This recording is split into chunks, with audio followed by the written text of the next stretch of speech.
Bobby watched as the snow-stained hills passed them by. It was the 18th of December, 1984, and he and his family were on their way to a quaint little resort they visited every year for the holidays, and he always looked forward to it. They were about 20 minutes out. He knew this because he travelled the road so often. He basically memorised it. And now, 11 years old, this place felt like a second home to him. He looked around the packed car, luggage piled up in the boot, and his two sisters in the middle seats, his parents in the front, his dad driving, and his mother reading. And then he and the family dog, Mutton, in the back seat. Mutton had long since fallen asleep, but he didn't mind. She was a comfortably warm pillow for when he needed to nap. But nap time was over for the both of them. They'd arrived. The car parked in front of the cabin, the warm lights providing a beautifully calm feeling as he climbed from the car and stretched his legs. He looked around, his family all unloading the luggage and his father taking Mutton to a nearby bush for a pee. He approached the front door and pushed it open. The house's caretaker had always left it unlocked for them. Having come half an hour earlier to warm the place up, it was a cold drive up after all. He'd never met the caretaker, and he doubted he ever would, but what he'd heard was he was a lovely older man who lived just nearby in a small cottage with his wife and son. The wife would drop food off most days, and the son would look after the property. But the old man himself, bar the occasional call to the house to check in on the family, left them to their own devices. Bobby made his way through the house and to his normal room. Ah, just like home, he thought, placing his bags on the ground before climbing onto the bed, comfortable as ever. He barely got time to rest, however. After all, it was the 18th of December and the Christmas festivities were just beginning. The family gathered today and assembled the tree like they always did, covering it in shiny lights and glittering tinsel and baubles as red as Rudolph's supposed nose. Then they sat together and watched television until the night grew cold. Over the next few days, Bobby and his family looked around the area. He loved to see how the years had changed it and how it had changed the people around it too. There was a group of boys who lived nearby that Bobby used to play with every Christmas. He had looked forward to seeing them every day in preparation for coming up. But as his family approached their normal picnic area overlooking the beautifully snow-white valley, Bobby noticed these boys seemed different, colder. The year had changed them too much. But he went over still and tried to connect with them best he could. But they'd moved on to things he didn't know, things he couldn't relate to, and they'd left him behind. It wasn't long before the boys all decided they'd go up the hill and ski. Bobby had never skied before, and to be brutally honest with you, he was scared as well. He'd seen injuries from activities like that. His father was a doctor after all, and he'd seen some unsettling things in his time. But he wanted to impress his old friends. He wanted to reconnect with them, and so Bobby agreed to go with them and travel up the hill to ski down. Now, he obviously didn't have any gear, so one of the other boys found him some spares and brought them up with them. Goggles, the poles, the bindings, and of course the skis themselves. It took them about an hour and a half to make it up the hill, but in that time Bobby never stopped trying to reconnect. He learned of his old friend David's new girlfriend, Amanda, and how Randy had gotten suspended from school for making a good point. The teacher just didn't understand. And he'd learned about Harry's father and how he had left the family for a younger woman just 4 months earlier. All of this information, while interesting to Bobby, was nothing compared to his overarching fear of the journey he was about to take. He knew that if his father were to see him doing this, he'd throw a fit and tell him how he was irresponsible and dangerous that this decision was. But Bobby didn't have many friends back in their hometown, and he always wanted to see these boys, even if they had changed. They reached the top of the hill, which overlooked the entire valley, the sun shining off the snow, glittering across the land like a valley of lights. Bobby stood in awe of it for a moment, smiling at the beauty in front of him, and then turned. The boys were preparing for the descent, and it was time that he did too. Harry helped attach his skis and get him all set up, and he told Bobby to stay close to him at all times, and Bobby agreed to make sure that he did. And so off they went. The 6 boys, plus Bobby, began their descent down the hill, towards the camp below. For a moment, riding the snow, feeling the wind through his hair, he felt good. He felt like he might actually have this. Oh, what an adventure he was on. He could feel the fear leaving him and the joy filling him up. He smiled. It was, of course, hidden behind his mask. But he was beaming all the same. He was happy. This is the kind of joy he'd been dreaming of all year round.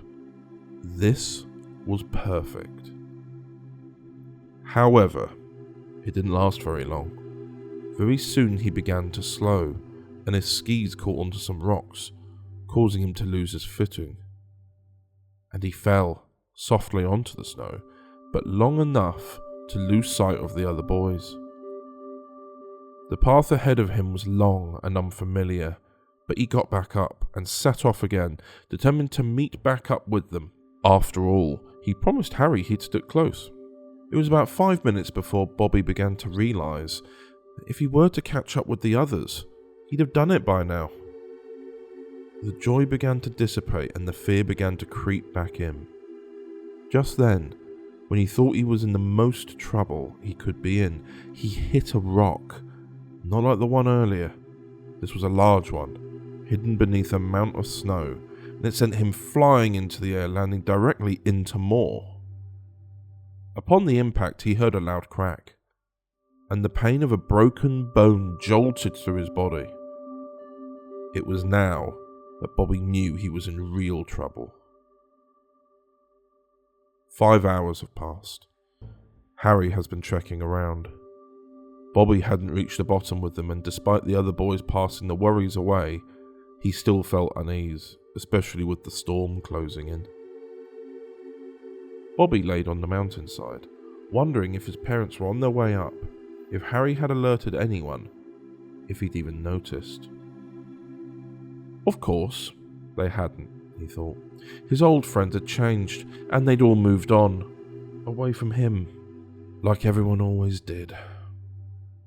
And up there, stuck on the hill, his leg in unbelievable pain and no idea what to do or where to go, and no one to help him, he began to cry.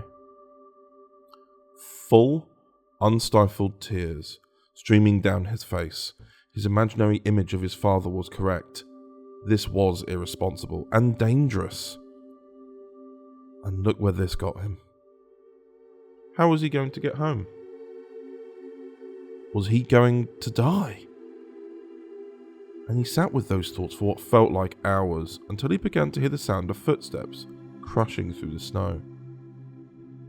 He looked up excited. Mother? Father? Maybe even Harry, here to rescue him. But it was none of those options. Instead, a smiling man in a brown waistcoat, round glasses and a red tie moved his way through the snow. Hello?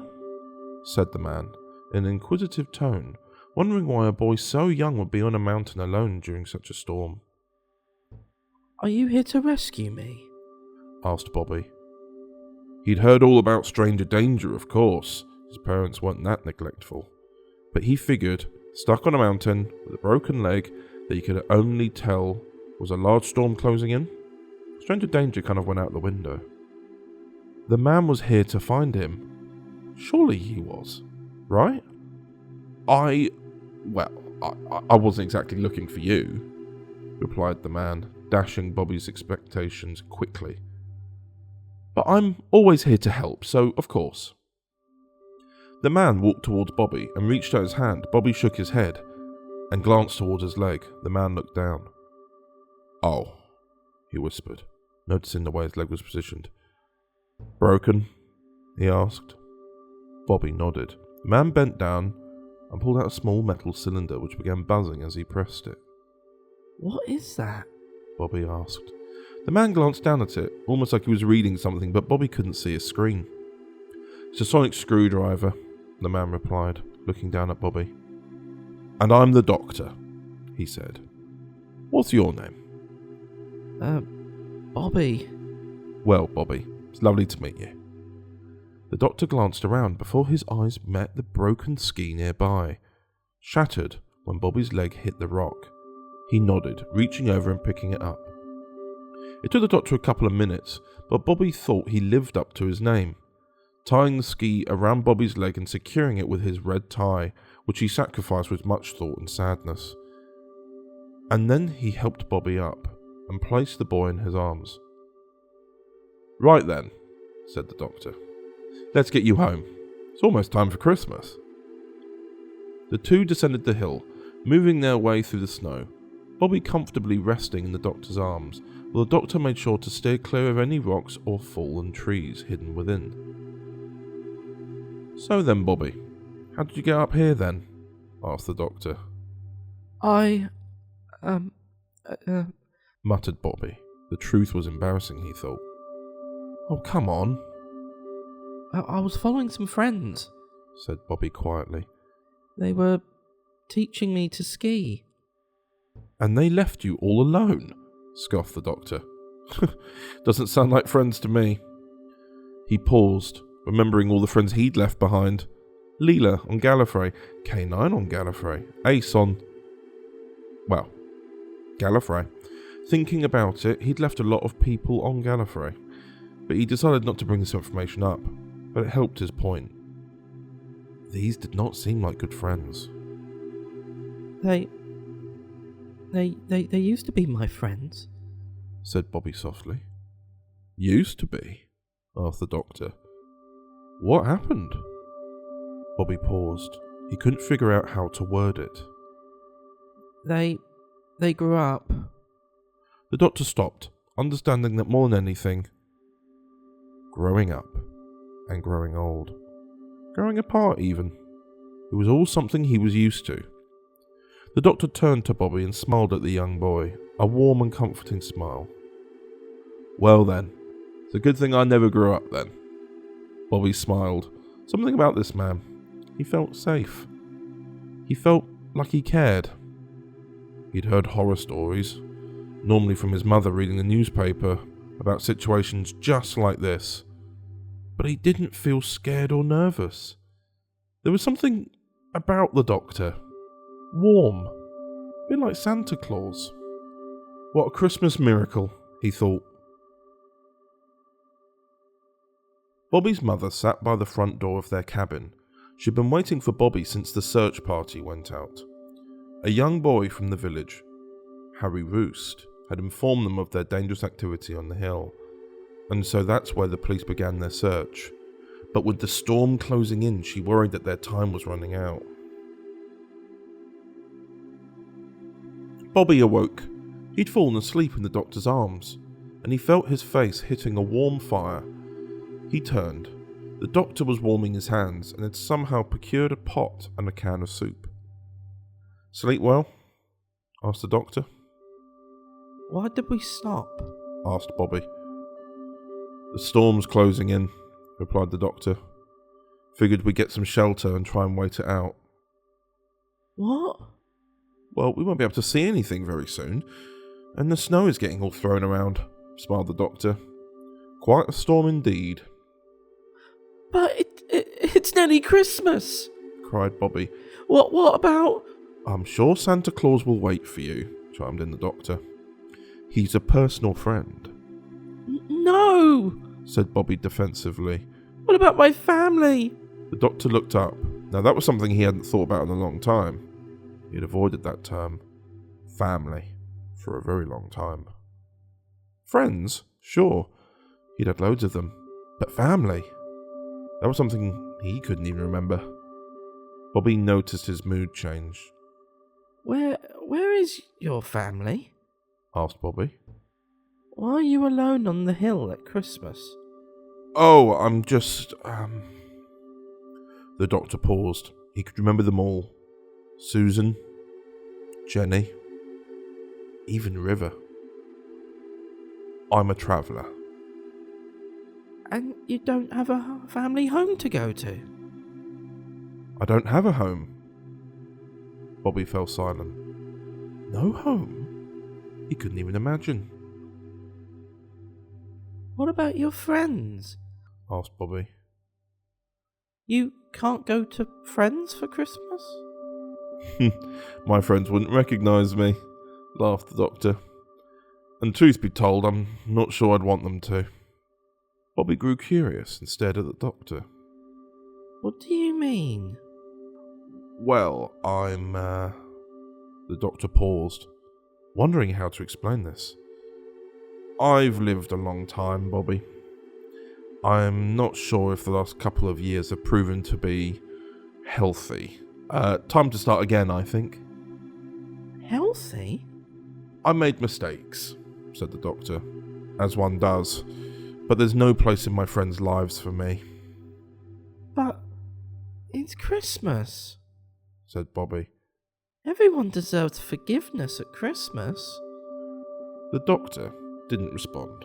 He just turned away from the boy and stared into the snow, almost like he was imagining all those that he'd let down. The fire crackled for a while. The doctor and Bobby both had soup and watched the snow fall around them. It wasn't long before Bobby fell asleep again. And it was Christmas Eve now, and the storm was passing. The search party had come back empty, and they couldn't find the boy. And so Bobby's family had prepared for the worst. The last year at this cabin. They could never come back, not after this. Bobby awoke to the doctor carrying him once more. He looked up at the kindly man and closed his eyes, appreciating the doctor's efforts to get him home. The snow battered the two of them, but in the distance he could swear he could see the lights of the cabin, with his father's car parked outside. The doctor stumbled through the snow, before reaching the front doorstep and planting a hard knock at the door. It took a moment, but Bobby's father opened the door, and in a moment his expression changed. His worry faded, his joy appeared. Bobby's father grabbed his son and held him in a tight embrace. Calling out, Bobby's mother ran down the stairs, noticing the two of them, and ran in for a hug. The family, reunited, held each other as long as they could. Bobby parted from his parents' embrace and turned to the door. The doctor stood, smiling down at the family, before realising he was still there, and then tried to slink away unseen. Where are you going? Asked Bobby. Oh, places to be, lied the doctor. Bobby shook his head. Did you find him? Asked Bobby's mother. Did you find our son? Bobby's father added. The doctor stood there for a moment, reluctant to respond. He did, responded Bobby. His name is the Doctor. He can stay for Christmas, please. He has nowhere else to go. For a moment, the parents looked at each other, almost uncertain of this decision. But they smiled, and they both agreed. The doctor was to stay. Christmas Day came and went, and despite the pain in his leg, it was the best he'd ever had. Bobby and his family. And he had the doctor, his new best friend. They'd opened presents, and the doctor somehow disappeared into the storm and came back with everything the family wanted. But he refused to reveal his secrets. But Bobby knew, because the doctor had already told him. Santa Claus was a good friend. As the night closed in, The doctor, after helping Bobby learn to ski, properly this time with the help of Bobby's father, and of Harry from the village, who had come to make sure that his old friend and his current friend was okay, stood at the door to the cabin. He glanced back at the family, nodding a thanks to the strangers who welcomed him in so kindly. He turned to Bobby, standing nearby, smiling up at him. Thank you for helping me, Smiled Bobby, fighting back tears. No problem, replied the doctor. You needed help, and that's what I do. Will I see you again? Well, I suppose you might, replied the doctor. Where else am I to go for Christmas? Bobby grabbed the doctor for a large hug and held him tight. The man who saved his life and brought him home in time for Christmas. Who needs Santa Claus? The doctor placed an arm around the boy and patted him on the back before he too stepped back, smiling at the family and then disappearing into the snow. And through the snow, as Bobby looked for the doctor, he heard a wheezing, groaning sound unlike any other he'd heard before. And the doctor was gone.